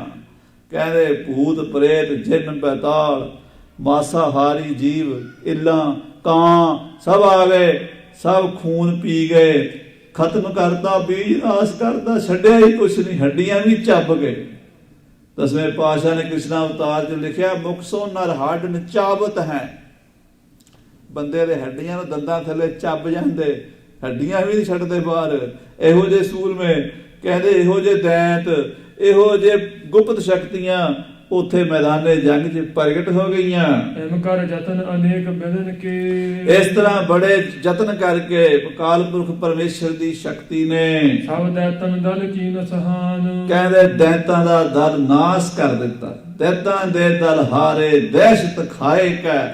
ਚੰਡੀ ਦੀ ਵਾਰ ਆਪਾਂ ਸਾਧ ਸੰਗਤ ਜੀ ਪੜਿਆ ਕਰੀਏ ਪਾਠ ਅੰਮ੍ਰਿਤ ਵੇਲੇ ਉੱਠ ਕੇ। ਨਿਤਨੇ ਜੀ ਪੁਰਾਣੇ ਸਿੰਘ ਪੜ੍ਹਦੇ ਸੀ, ਬੜਾ ਬਰੀਕੀ ਨਾਲ ਚਿਤਰਨ ਕੀਤਾ ਯੁੱਧ ਦਾ ਪਾਤਸ਼ਾਹ ਨੇ।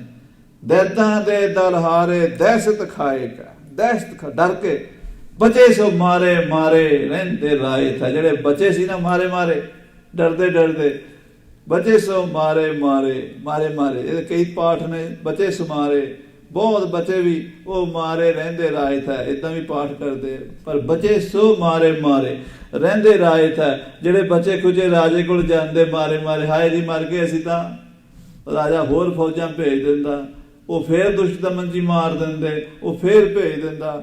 ਸੋ ਮਹਾਰਾਜ ਚੰਡੀ ਦੀ ਵਾਰ ਵਿੱਚ ਬੜੇ ਵਿਸਥਾਰ ਨਾਲ ਕਥਾ ਲਿਖੀ ਹੈ।